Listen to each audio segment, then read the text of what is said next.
Hey, y'all, I'm Shane Sams, the host of the Membership Masters podcast. I'm a self-employed, location-independent online entrepreneur, and I make my entire living with membership websites. Ain't that cool? It's cool, man. I love membership websites, and I love selling websites. I love selling. My wife, Jocelyn, and I, one of our first memberships was called elementarylibrarian.com, and we sold that website on a 7-figure contract back in 2017. And the guy that helped me do it, helped me and Jocelyn sell that website, is my guest today. His name is Jason Yelowitz. Jason Yelowitz of Quiet Light Brokerage. And he is an amazing guy, just an awesome friend. Man, he is the best in the business when it comes to selling websites and specifically selling memberships. He knows the inside and outs, the in and outs of selling membership websites, subscriptions, and online businesses. And that's why I brought him on the podcast today, so that he could tell you what it's like to sell a business. You can start figuring out, hey, who would buy my business? What's my business worth?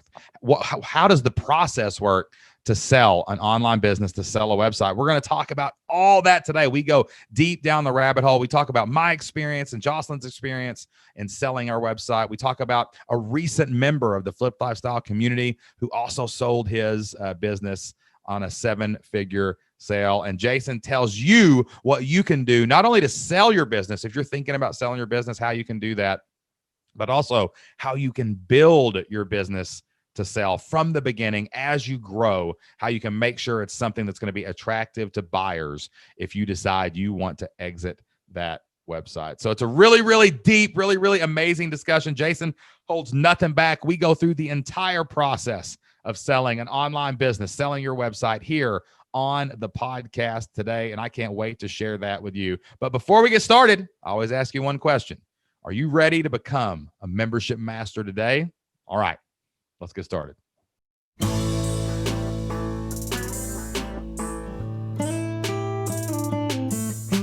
Welcome to the Membership Masters podcast, brought to you by membershipmasters.com. This is the podcast where we teach you how to get and keep more members every single month. I've helped thousands of people start, build, and grow memberships, and I interview some of the biggest membership owners anywhere online. My goal is to help you build $1 million membership of your own. Brick by brick, let's do it together. Come on. 3, 2, 1. Jason Yelowitz, it is good to see you again, my friend. Yeah, you too, Shane. How are things? Dude, things are, other than the global catastrophe we all just rode out.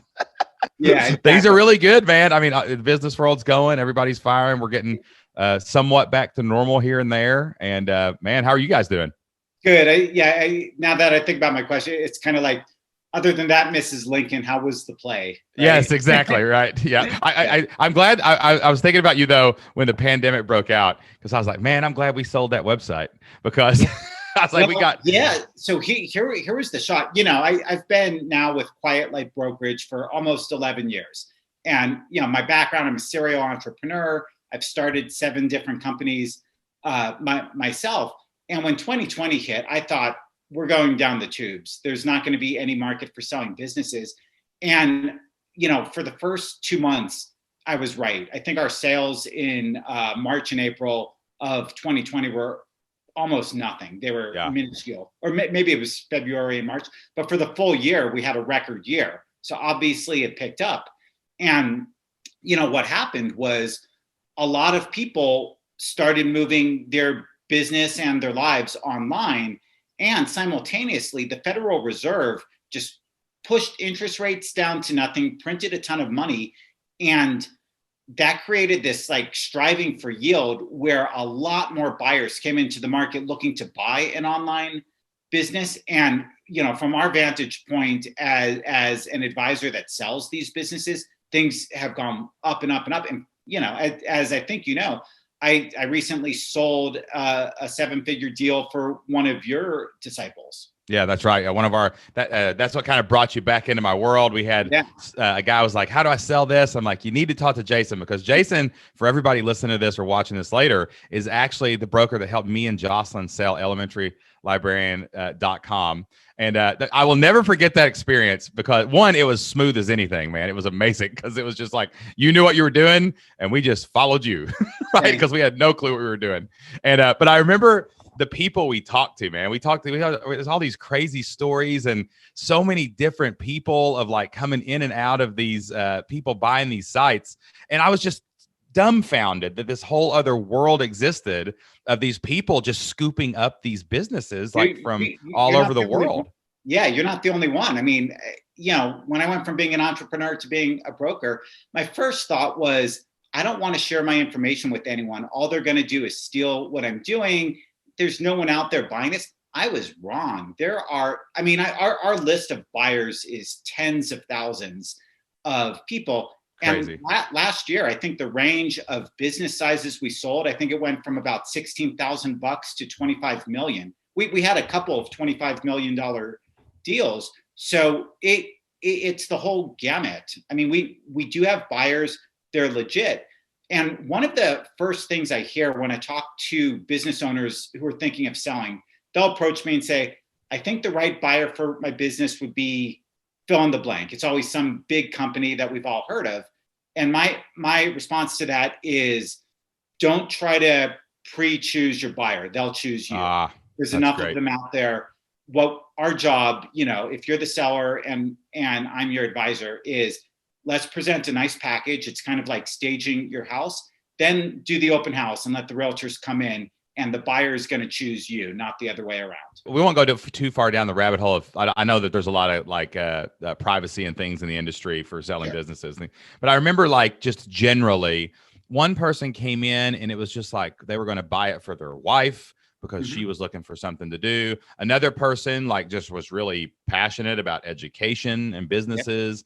And then the other guy was just trying to get into investing. It felt like me when I tried to buy my first rental house. I just wanted to test the waters, and it was crazy, the variety of people that showed up. And I don't think I ever could have on paper written down who those people were going to be if I had tried.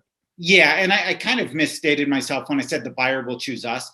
In an ideal situation, like the one that I just did with your disciple, ideally we get multiple offers. I want to say I had 4, maybe 3 or 4 or 5 offers on this business. Once those, 3, 4 or 5 buyers identify us, then we choose which one we want. Like, hey, this guy's offering more money, but we don't think he's got the right skill set to do well with your baby, with your business. This other person does, so I guess the biggest lesson is don't go in with too many expectations of who the buyer should be, because a lot of people are going to be surprised exactly like you were. Exactly. All right. So let's break this down a little bit. I got a bunch of questions here from a lot of my friends who may want to sell their business and might be calling you. So, and I know that everybody needs to listen to this who's building a business, especially a business like we teach, a membership style business where recurring revenue is such a pivotal thing that you're building in, and teams and systems, and you're trying to create some passive income because that makes things really attractive. But like, how do people know if their website is even valuable enough to sell? Like what makes a website or a business worth even looking at? Okay, so I'm happy to talk with anyone who just wants to have a chat, and I'll ask them, probably 20 questions about their business, and then give an opinion of whether I can sell it. Generally, it needs to have something. The businesses that sell for the most, usually they're profitable. They've got good record keeping. That's hugely important, is to have your books done cleanly, like in QuickBooks by a bookkeeper. If you're running a membership type of site, the buyers typically want to see that you've got some back-end system to keep track of statistics, something like, ProfitWell or ChartMogul or Barometrics, something like that. Generally, length of time is helpful. If you started your business 3 months ago, I probably can't sell it. But believe it or not, I've got a deal I'm going to close next week where at the time that I listed it, they only had 6 months of operating history. Now they've got about 8 months, but believe it or not, it's sold. Wow. I had one about 2 years ago where it was an e-commerce business. They were literally losing, I want to say $200,000 to $300,000 a year. Consistently, and I got 15 offers on it. And what made that one interesting to buyers was it was in a niche that they liked. This business was selling supplements, which happened to be kind of hot at the time. And it had a very good gross margin. It had gross profit, even though it didn't have net profit. So the belief I've come to is most businesses are sellable. The challenge is trying to figure out the price. Yeah. So, everyone wants the highest multiple and the highest price you can get. But this is where an individual conversation becomes really important. Let me look at the business. I'll tell you what I think are the weaknesses, what I think are the strengths, how I think buyers are going to react. And then, more times than not, I might say something like, look, here's an issue that if you can get it resolved before we sell, it's going to lift your price a lot. So go take 6 months or a year and try and fix this one thing. Yeah. Your disciple, whose business I recently sold, I think I started talking to him 5 years ago, maybe. So perfectly fine to keep long-term discussions going. Yeah. I remember when we came to you, we looked at it. We had a lot of things going. We were super uber profitable. Like for us, like we had really good monthly retention. We had a team in place that we could sell with the business. Yep. And but I remember distinctly, it was like I remember you were like, everything's tied together. Like you've got 3 websites. They're all doing the same systems. Like you've got to separate all this stuff out. And then I remember you also told us like, I know you've got a couple VAs, but this one needs to be dedicated to this business to sell with the business. And that was just really valuable for us to be able to go in and like, bam, bam, bam, bam, bam. We fixed all those things, which made it easy. I don't know if it necessarily added what we did in particular. I don't know how much money we added on the table, but it was easier to make the pitch. It was like it made turnkey. Exactly. So that's a really good point. So the number one thing I think is transferability. Now, a lot of times I'll talk to a seller and I'll say, who's doing customer service? How are you getting your supplies? Stuff like that. And I'll hear an answer along the lines of, well, it depends what the buyer wants to do. The buyer could do this, the buyer could do that. My answer is no. What we want to do is present a clear, easily transferable system. The buyer may choose not to engage with everything, but we want your business to be turnkey. So again, I'll bring it back to a real estate analogy. If your house is cleaned, staged, the backyard looks good, the lawn is green, you're going to find a lot of buyers. If your house needs a new kitchen and there's a hole in the wall, yeah, there are buyers that are going to be interested, but far fewer. And when you have fewer buyers, you don't tend to get multiple offers, and therefore you're much more dependent on what that one buyer is willing to offer. Yeah. So the best way to get a good price is to make it turnkey and ready to hand off, regardless of whether the buyer is a big company with lots of experience or just an individual who wants to get into your vertical. Awesome. So there's no real way to calculate, well, this industry is 2X or this industry is 4X. It really is whatever your business is, right? Well, yeah, it's not quite that clean, but in general, if most of your listeners are doing subscription-based, subscription is generally worth more than e-commerce. The reason is buyers like the recurring revenue. Yeah. So if you're running a subscription business, it's really important to know your metrics regarding churn, lifetime value of the customer, the average cost to acquire the customer, that kind of thing. And yeah, that will get you a higher multiple if you can prove that people are signing up for your subscription service and sticking around. If they're signing up and then dropping out a month later, you're not going to get a subscription service type of multiple, which those can be higher. It can be 4, 5, 6 times what you earn in a year. Whereas e-commerce is usually a little bit lower than that. But again, it's really important to have the metrics. So, some people just have a spreadsheet that they keep themselves. I really think the best investments they can make is have a back-end system, again, ProfitWell, ChartMogul, that kind of thing, and have a bookkeeper that takes everything that you do every year, puts it into QuickBooks only for this business. Separate out the personal stuff, separate out the house cleaning service that your spouse runs, keep it clean, keep it just to your business. And then it's going to be much easier to sell and to identify a buyer and to close. Yeah, we were talking off air a little bit. Like, we have other businesses that we would think about selling maybe someday, but not right now. We're not even worried about it. But man, that's what I learned after we sold elementarylibrarian.com. Everything we do now is separate, man. Everything, like anything, even personal stuff. We have like 10 bank accounts. Like, everything is so separate, just so we can, at any moment, if we were like, we could sell it, we could do this, we could do that, but we always have a way to say, look at this. What do you think? Yeah. Because, man, we did not do that in the beginning, and it was a disaster. It was, we got one lead page account for 14 websites, but we have to give this one over there to them, right? And I think it was hilarious. We just figured, like, probably like 2 years later, we figured out that something we still had, we were still paying for, and we had just like there was one little thing that wasn't even consequential, but like they still had it and they were logging into it. Nobody knew, and we just like, oh, it's because we had 16 other things in there, and we sent a message to them, we switched it over, and it was hilarious. Or like there was a credit card still in a system and it got charged or something. It's crazy. And that kind of thing is totally normal, because a lot of entrepreneurs kind of fall into entrepreneurship accidentally. They start a site, they start selling something on Amazon, and next thing they know, they're making more from that than they are from their day job. So they quit their day job, but then they're thinking, oh my gosh, everything is messy and combined, and it's too hard to go backwards.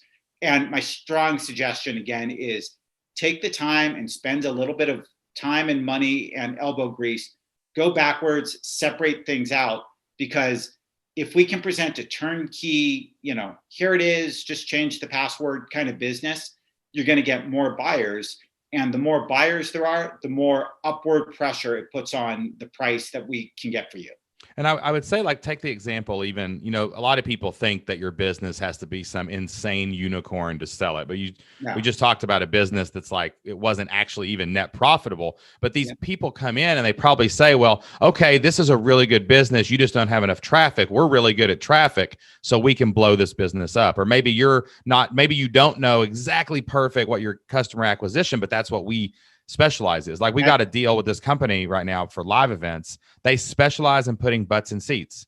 They don't have any products that they sell on the back end. They know how to do that. So they partner with us, the education provider. They put butts in seats, we put money in the bank, and then we both split the profits on the backside of it. Same thing with a buyer, right? That's the perfect analogy, because the buyers have a skill set that you may or may not have. So you might be good at creating the content on your site and keeping the members once they join, but maybe you don't have any experience with advertising on Facebook or Google or something like that. Well, I'm going to list that as an opportunity. And when I write up a package to sell your business, I'm going to say, for someone who has experience with Facebook, you could blow this thing up. So one thing I often say to sellers is, do not feel the least bit embarrassed about whether you're perfect at everything. Just the fact that, you've got a business that I think is sellable, that's your accomplishment. Now let's hand it off to someone that hopefully can take it to the next level. Eventually they're going to sell it to someone that can take it to the next level. And it's this beautiful food chain of each entrepreneur goes to the level of what they're good at, what they're willing to do time-wise, what they're willing to risk monetarily. And then there's always somebody bigger that can take the next step. It's amazing. Let's talk a little bit about why people sell. That's a good segue into that. Like, when we sold Elementary Librarian, I think it was actually just kind of peaking for us. Like, we could have definitely taken it to the next level, but Flipped Lifestyle was definitely taking off, and we were changing people's lives. We saw so many people were like starting membership sites and starting online businesses and quitting their jobs and reaching all these goals. Like, we had this real mission. We were like, we need to clear the decks. Let's take the money off the table of that. Jocelyn also, she had been out of the library world for about 3 or 4 years at that point. So I think there was also some imposter syndrome. She was like, I don't know how long I can be a librarian when I'm not a librarian. Right. So like, what are the main reasons people would sell a site? Some people may have never thought about it and they're hearing this for the first time and like, why would I sell my site? What would I do that for? Yeah, no, it's a great question. And there's no right or wrong answer. It's a very individualized decision. The main things that I see are, one, somebody wants a liquidity event, which just means you want a bunch of money in your pocket. It can be for a lifestyle reason. I'm getting married, I'm getting divorced, I want to buy a house, I want to start another business. It could be as simple as I want to have an exit on my resume. I want to show that I sold a business for $1 million because that looks really cool on a resume. So lifestyle events and a desire for cash is one. Some people are just simply burnt out. I had a situation where a lady called me a couple of years ago and said, I'd known her for a while, and she said, Jason, I'm just going to shut down my business. I'm burnt out. If I look at it one more day, I'm gonna pass out. I said, please don't shut it down. Give me a week. And I said, there is a price I can get. And boom, I put it out there, and we got 23 offers. And about 2 weeks later, she got a quarter $250,000 in her pocket for something where she was gonna literally pull the plug. So oh my gosh. Yeah, burnout is a legitimate reason to consider selling. Wanting to leverage your ideas into something bigger is pretty common. So I sold a site for a web business for a guy about 2 years ago, got him about $1 million. He used that $1 million to get a loan and buy a $5 million business. So it wasn't a question of hitting the end of his skill set. He just felt he could grow things bigger and quicker if he started from a bigger base. I've got one I'm going to close very soon. It's a young guy. His home life is a little rough. He's actually a minor, and he just needs cash to get into a better situation. So there's no right and no wrong. The only thing I consider wrong is if you lie about it. Just tell the truth. Whatever is your reason for selling is fine. The people that are buying these businesses are smart. We're not fooling anyone. We're giving them full information, and they're making educated decisions. So just be truthful about why you're considering selling. Don't feel embarrassed. Just, whatever is your reason, let's talk about it. Yeah, I would go a step farther and even saying, don't sell it. It's like one of those things where just because you can, it's not that you should. Like some people are like, you should sell that. And they're like, and I'm like, why? It's if you want to sell it, sell it. If you don't want to, don't be bullied into it just because you've done. Oh. I see this when people hit that $1 million mark and they don't, because 2 years ago you were making 30 grand or 50 grand, and then your business blows up, and you're making $1 million, and then all of a sudden you get all the people who've never made $1 million telling you what to do, and it's like, and they're telling you to sell it, and you're like, but what if it could grow to 10 million? What if it could do whatever? Like you've got to have authentic reasons when you go into those negotiations, or it's just going to be stupid at that point. Well, one of the things I've come around to is if it could be what you would consider a life-changing amount of money, then it might make sense to take money off the table simply because you could be set. And the example I give, I'm an old man, so I started my first company in the late 90s, and it was a .com business. And I raised $10 million of venture capital in March of the year 2000. That was my big capital raise. For anyone who studies history, 6 weeks later, the .com bubble popped, and the NASDAQ, where all these businesses were traded, dropped, I want to say 86% over about 18 months. And even though my business was valued at $30 million on paper, I never saw it. The business imploded. So there could be a case for you can take some money off the table now simply because you can. But I agree with you. You should never feel pressured. You should never, feel like you have to do it just because you can. Do you ever see people sell partial? I know that some people sell. I don't know if this would be through a broker like you or how this would work. I know some people sell part of the company, like equity, to take money off the table. But this is what we're talking about is straight up. The business is no longer mine, basically. Yeah.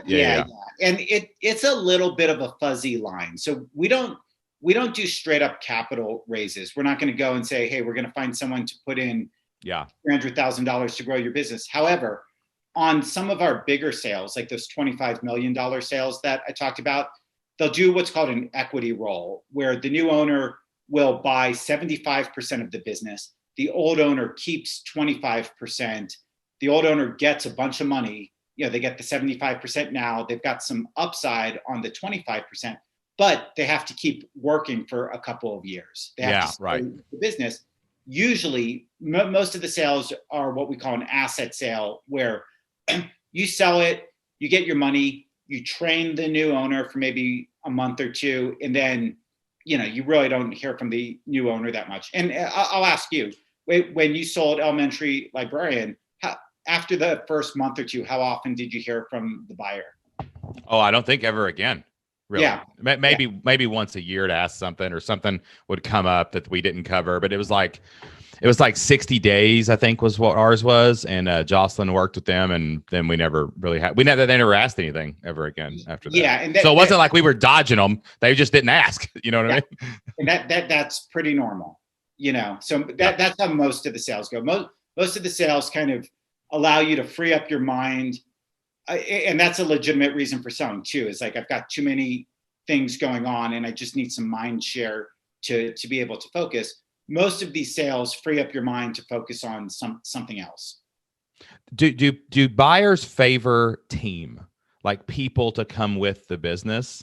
Because I know that a lot of people that have online businesses, especially entrepreneurs, and online businesses are weird, especially when they're based on digital products or content or teaching or something, because they can scale really fast and just get out of hand. Like you can get $1 million really fast and you don't expect it. And all of a sudden you got this $500,000, $1 million membership site that's really worth some money. You start thinking about selling it, but you may not have even had time to grow up as an entrepreneur and start hiring people, right? Yeah. Is that a favorable thing or do you find that most buyers want their own people? I know that it's, it's going to be preference of the buyer, but like, does that seem to help sales when you do have like some kind of team in place? I think it has more to do with the transferability. So okay. I'll give you 2 examples. Let's say that you've got a business that's creating a certain type of content and you're selling memberships.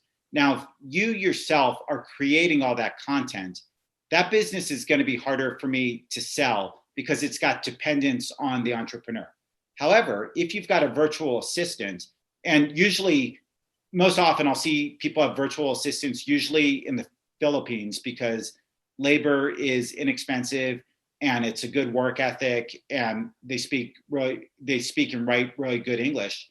That would be, and you've got your VA creating the content, then the new owner is going to expect that the VA will keep working with them. Yeah. So again, I would bring it back to transferability. Most of the businesses that are easier to sell, the entrepreneur, the seller, is working on the business, not in the business. Yeah. The new owner, the buyer, they don't want to buy a job. They want to buy a business that you can hand off, and you can say, this VA in the Philippines works 3 hours a week doing responding to customer emails. This person who lives in America writes the content and she works 20 hours a week from home in Nebraska.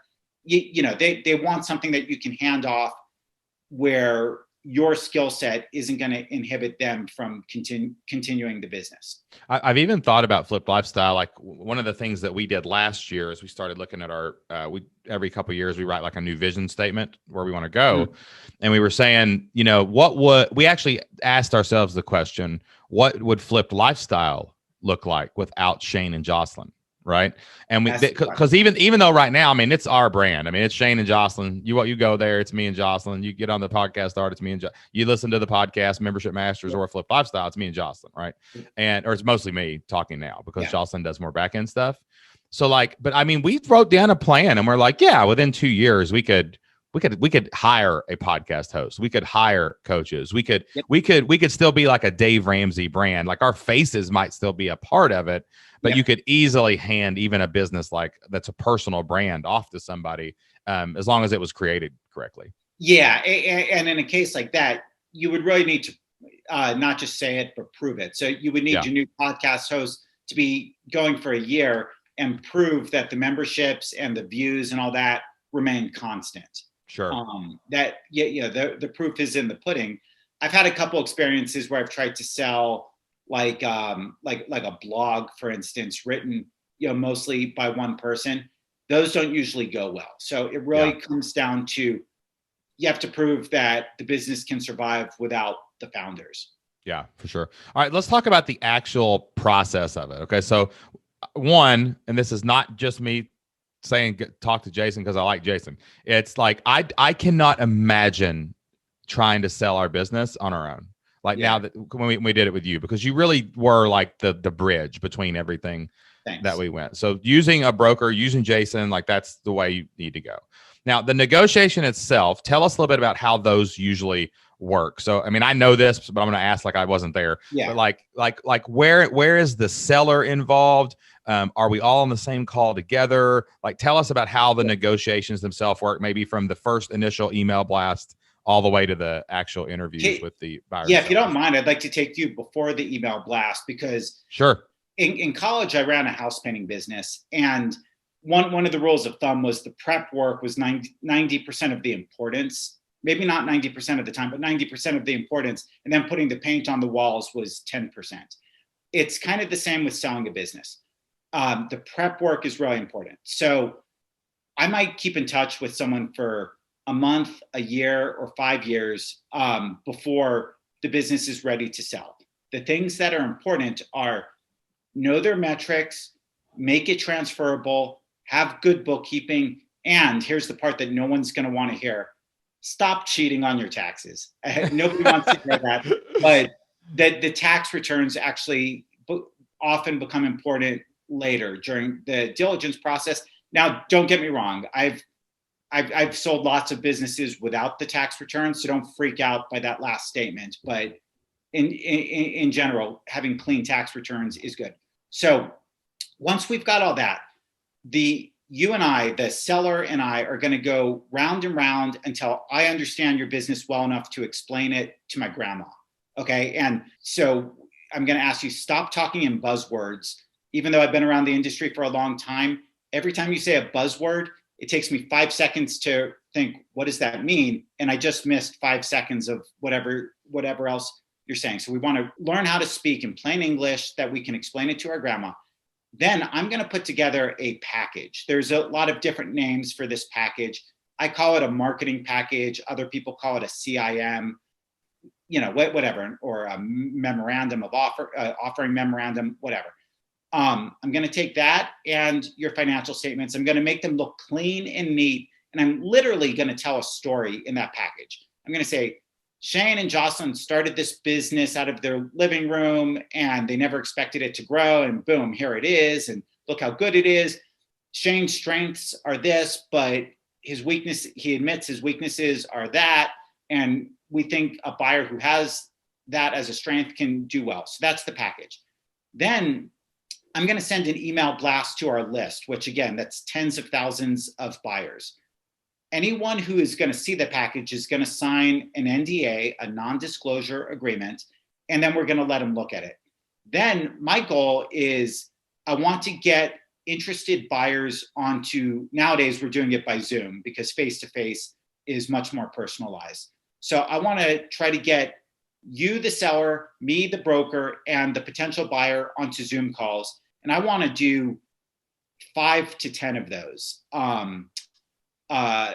Back to back. I mean, you're going to be exhausted after 3 days of doing Zoom calls, but we want to get all the excitement going at once, because the best chance to get you the best price is to not only have more than one buyer, but to have more than one buyer at one time. Yeah. Okay.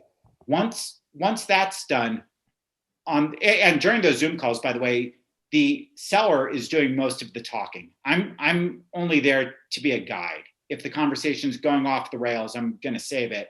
But in general, it's just you being a normal person talking to a normal person.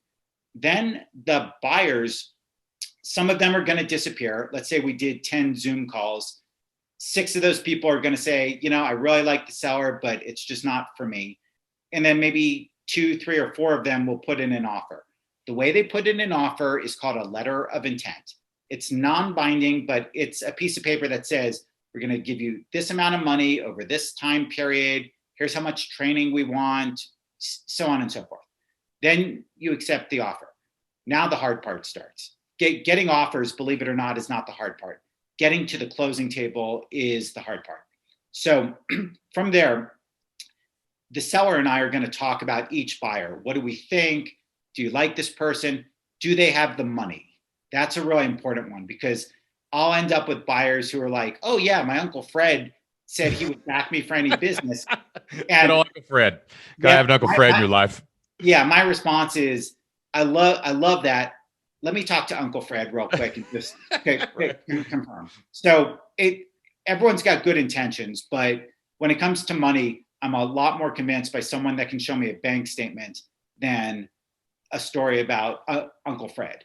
So my opinion about who the right buyer is might be different than the seller, and we'll talk about it. Then we go into due diligence. Due diligence is where you're going to be happy that you put in the prep work before the sale. So during due diligence, the buyer can go down pretty much any rabbit hole that they want. They're going to ask for your tax returns, your bank statements, your invoices, access to ProfitWell, pretty much anything under the sun.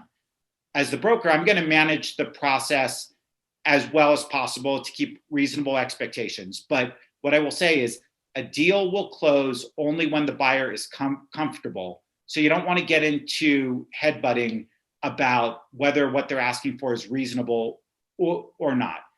The buyer needs to feel comfortable with the business and the seller and the integrity, ethics, and trustworthiness of the seller, or else the deal is not going to close. Then due diligence, depending on the deal size, can take anywhere from like 1 week to 3 months. There really is a range. Usually it's a couple of weeks for most deals. Then we get the 11th hour freakout. This happens in about half of the situations. This is where the buyer calls me and says, Jason, I like this business, but I did not know when I made the offer about X. And it's always something that no one thought of. I didn't know that Shane spent 14 years at San Quentin. Wish someone would have told me. Right? I didn't know that person was a Tennessee fan. I'm out. Whatever. Exactly, man. This guy likes the wrong sports teams. So what I call the 11th hour freakout, I would say that happens in about 50% of the deals. 50% go nice and smooth if we do the right prep work. 50% have the 11th hour freakout. That's, again, where I'm earning part of my keep. I've had a pretty good track record of taking those calls, and they really do come in at 11 p.m. for me when I'm about to go to bed, or I'm about to go out for a night on the town. That's when I get that call from the buyer. And I mean, a big part of my job is answer that call, be ready for that, and talk to them and find out and give them my honest opinion, whether I think they've got a point or if I think they're just freaking out. And I'm not going to sugarcoat it.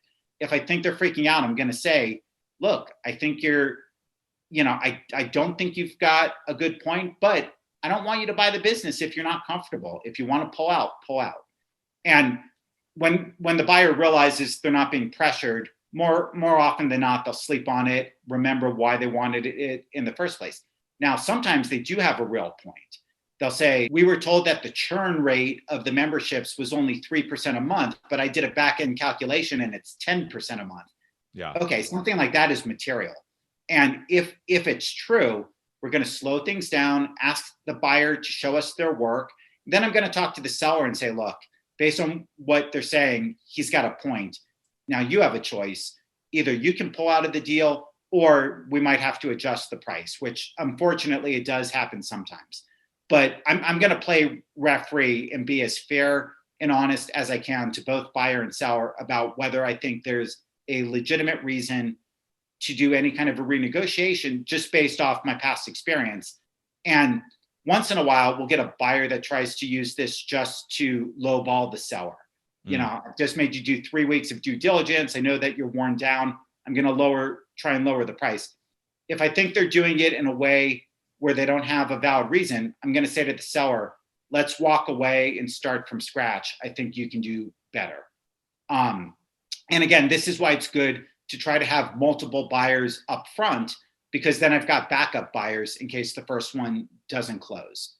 And the really important point I will make to potential sellers is don't start fantasizing about the money coming into your bank account. Don't go buying a Ferrari in your head thinking about the $1 million you're about to get.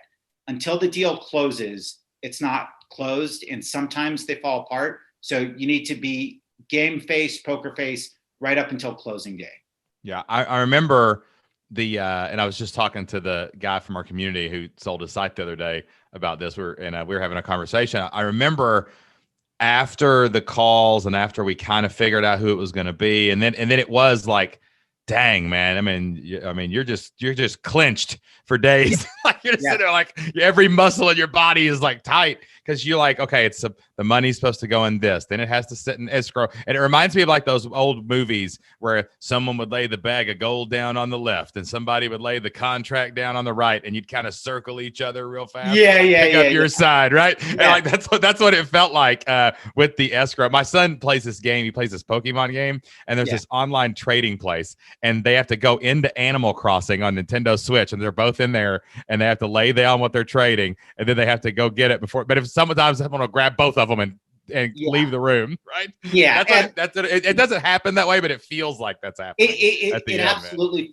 feels that way. And the point of, I mean, honestly, it's a very emotional process. So don't go into this unless you are ready for some stomach churning experiences. But at the very end, I don't think we went into that.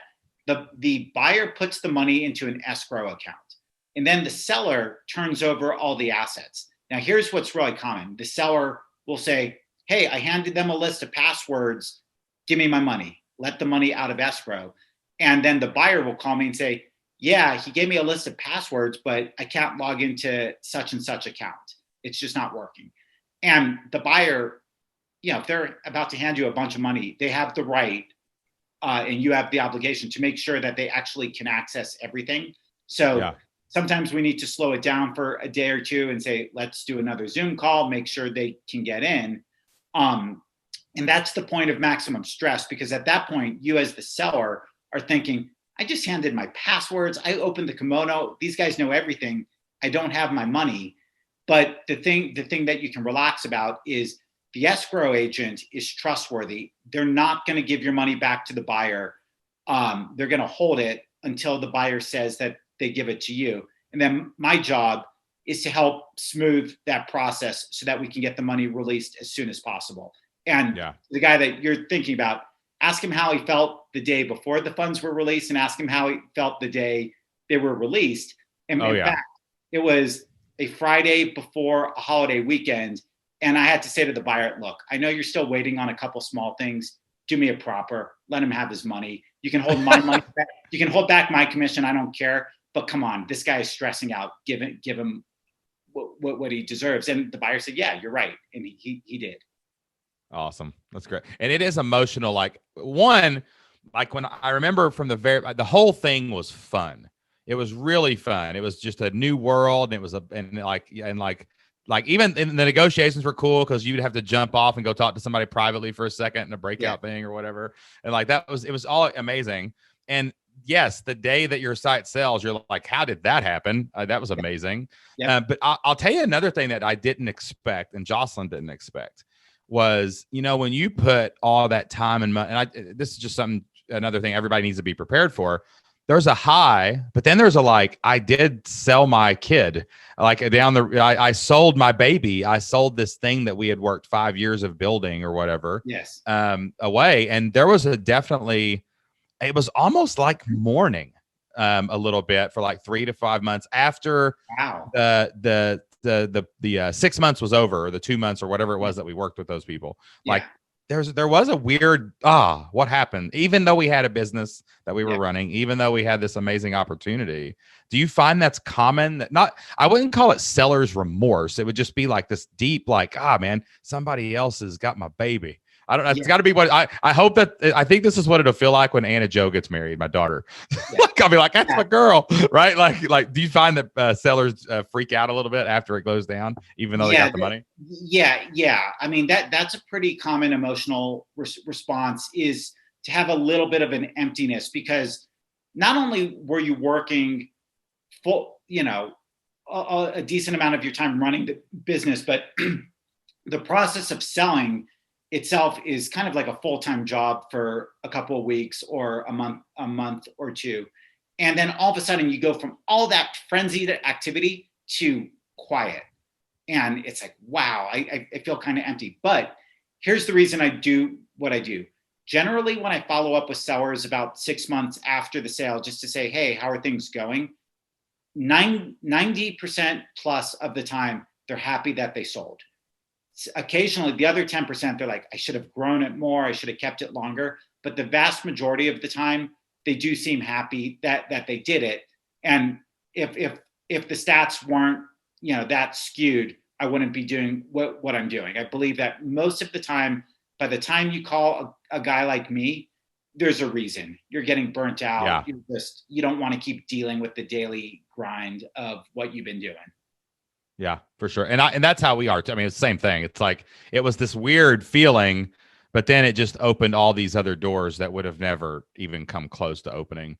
Well, yeah. Well, okay. So let me ask you, it's been a couple of years. Are you happy that you sold or oh, not? Yeah, without question, especially going through the pandemic. Cause like we went into the pandemic with money in the bank and a paid off house. That's a whole lot better situation going into a situation like that. And that doesn't happen. I paid off my house when I was 38 years old or whatever I was. Yeah. So like that doesn't happen if we don't sell the business. Like even with the income, even with everything else, you're still on a timeline, a schedule to get those goals out of the way. This was a way to accelerate that process, get it done, and establish that strong floor. And also too, just the time and just the effort and the energy and the uncertainty of that industry with education and the way it is.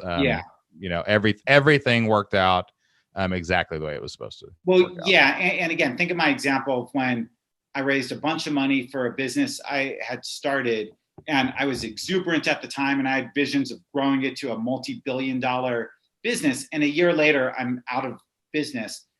I mean, hopefully no one has to repeat my story, but statistically, a lot of people do. So I think it is valid just to say my risk tolerance is such that most of my net worth is tied up in this business that I started 4 years ago because the business has value. And I would like to transfer some of that net worth into paying off my house so I can sleep at night without owing anyone money. That's totally valid. You don't have to lie. You don't have to exaggerate. Just tell me the truth, because that's a perfectly valid reason for considering selling. Love it, man. Well, listen, if anybody is considering selling, tell them where they can find you, and make sure you tell them Shane and Jocelyn sent you when you do it. And we'll have some resources too on this, on the link of this page, but tell everybody where they can find you online, Jason. Absolutely. So we are Quiet Light Brokerage. My email is jasony@quietlightbrokerage.com. Like Shane says, mention that you saw me on Shane and Jocelyn. It'll be an absolutely no pressure consultation. You could tell me whatever you want. I'm not even thinking of selling. I just want evaluation. Don't worry about it. Just tell me the truth, or contact Shane and Jocelyn and they'll connect us directly. All right, listen, dude, man, I appreciate you so much, dude. I tell you, that was one of the biggest moments of our life, and you were a big part of that. It was such a good experience, and I know that you just helped my boy get his done as well. And you did a better deal for him than me. That was amazing. You're just getting better at this every single year, Jason. Well, and man, thanks for bringing the value on the podcast, man. I know a lot of people are going to be sitting there right now scratching their head going, maybe I should finally do this. And then Jason might be the guy to help. That's awesome. It's great to reconnect, and thank you so much for having me. I really appreciate it. All right, guys, that wraps up my conversation with Jason Yelowitz. Man, Jason is a great guy, honest guy, full of integrity. I mean, he was just straight shooter, straightforward with us the entire time we were selling elementarylibrarian.com. And he's been a straight shooter with me ever since in anything else that we've ever worked on together. I love that guy, and I had to bring him on because he is the expert in selling online businesses and selling membership websites. But here's the deal, guys. You got to start, build, and grow your membership website if you're ever going to be able to sell it. You got to get the marketing support that you need. You got to get your sales funnels in place. You got to get your emails written. You got to learn how to do ads. You got to build that thing out. You got to go out and get a bunch of members before you're going to be able to sell your online business with Jason. So make sure you're doing that. Go over to flippedlifestyle.com/free. That's FLIPPED lifestyle.com/free flippedlifestyle.com/free.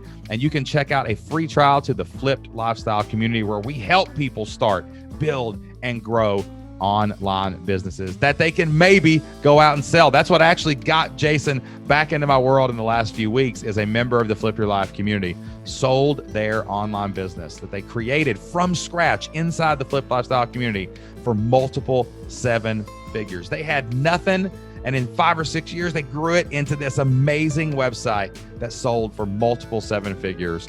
And that's what we do every day inside the Flip Lifestyle community. So check that out. Go to flippedlifestyle.com/free, and you can start your free trial for the Flip Lifestyle community today. All right, guys, that is all the time that we have for today. Thank you so much for listening to the Membership Masters podcast. Until I talk to you next time, go out there and be consistent, be prolific, be relentless, and put in the work to become a membership master yourself. I'll see you next time.